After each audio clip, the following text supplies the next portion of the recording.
Le développement durable et intégré est la charnière de toute souveraineté. Et le développement comme charnière de toute souveraineté soulève souvent beaucoup de polémiques, beaucoup d'interrogations et même beaucoup de prétextes. Des prétextes de coup d'État, des prétextes de velléité de se maintenir au pouvoir, des prétextes pour beaucoup de choses. Et il est récurrent de voir que dans tout discours politique, il y a toujours un désir manifeste de donner son temps, de se donner tout entier pour le développement durable et équilibré d'un pays. Néanmoins, le développement durable et équilibré ne peut s'enfermer ou ne peut tenir dans les mains d'un seul régime ou d'une seule personne. C'est l'affaire de beaucoup de générations.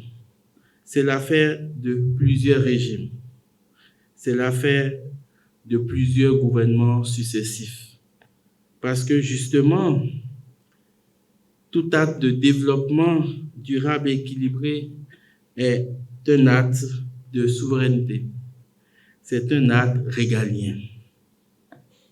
Et au nom de cette dynamique régalienne qui manifeste le désir de tout dirigeant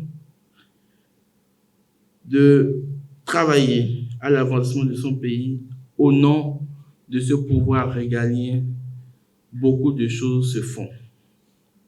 Les infrastructures dans notre pays, les routes, les intuitions, les différents concepts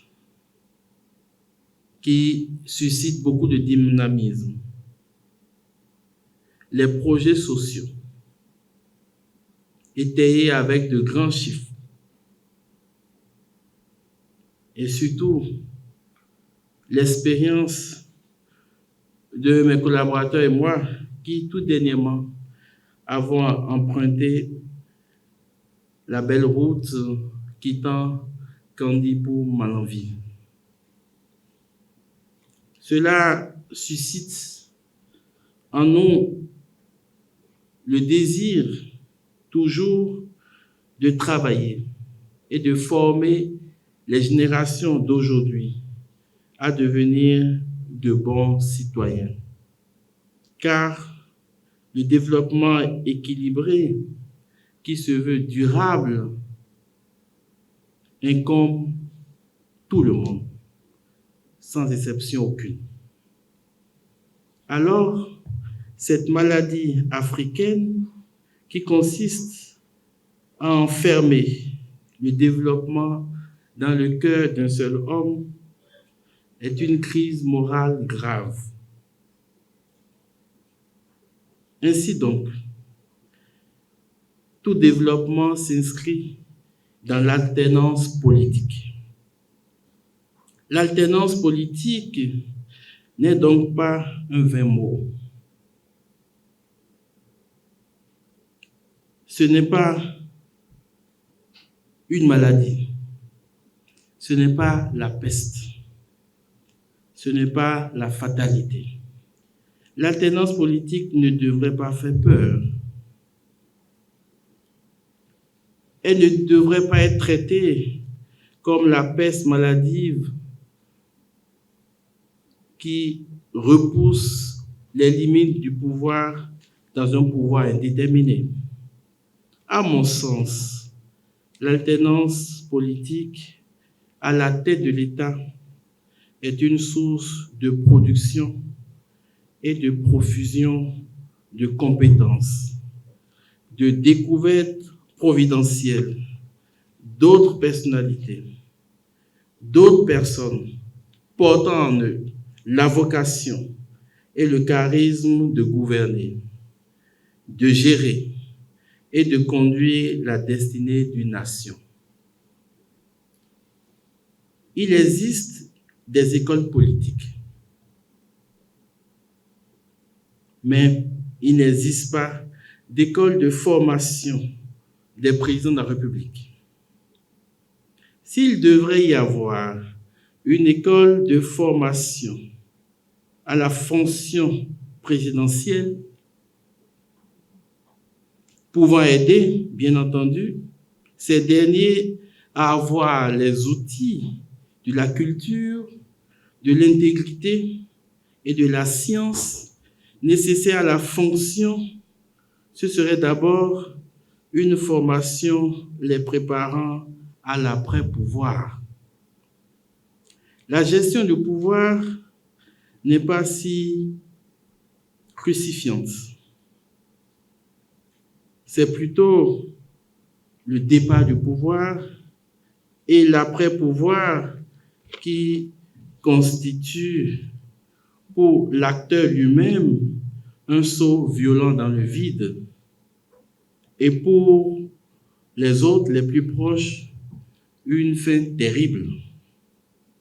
Ces deux pôles s'associent partout en Afrique pour élaborer des stratégies de 3e, 4e, 5e, 6e mandat, donnant pour prétexte qu'ils n'ont pas fini d'assurer le développement durable et équilibré, comme si cela dépendait d'eux seuls. Notre conviction pour le développement s'inscrit impérativement dans une course de relais, avec un seul témoin à transmettre de génération en génération, c'est-à-dire le gouvernail, symbole le plus fort de la souveraineté du peuple. Ainsi donc, le dessein d'un peuple, la destinée d'un peuple, d'une nation, ne peut être définitivement ou exclusivement confiée aux soins d'une seule personne fragile, limitée, et même demi-dieu, fut-il. L'homme est mortel, la nation est pérenne, la souveraineté du peuple est cardinale et immortelle, et le développement durable et équilibré est un enjeu permanent. Alors, à l'IAJP, nous avons compris qu'il faut continuer à former la conscience citoyenne, à travailler à construire dans les cœurs des futures générations de citoyens l'amour patriotique et le courage de la vérité. Dire la vérité à soi-même et dire la vérité aux autres. À cet effet, en cette année 2025, mes collaborateurs et moi, en complicité avec le directeur adjoint, nous mettrons en place un nouveau volet de formation en doctrine sociale de l'Église destiné aux acteurs et leaders politiques et un programme de recherche spécifique sur les questions sociopolitiques contemporaines en Afrique s'appuyant sur la doctrine sociale de l'Église. Nous y reviendrons au temps opportun. En attendant, notre prochain rendez-vous est prévu pour le 20 février 2025 pour le débat du jeudi portant sur le même thème, animé par des acteurs politiques et civils,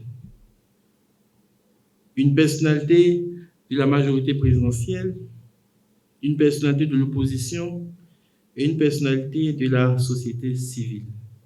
Nous vous invitons à y participer massivement.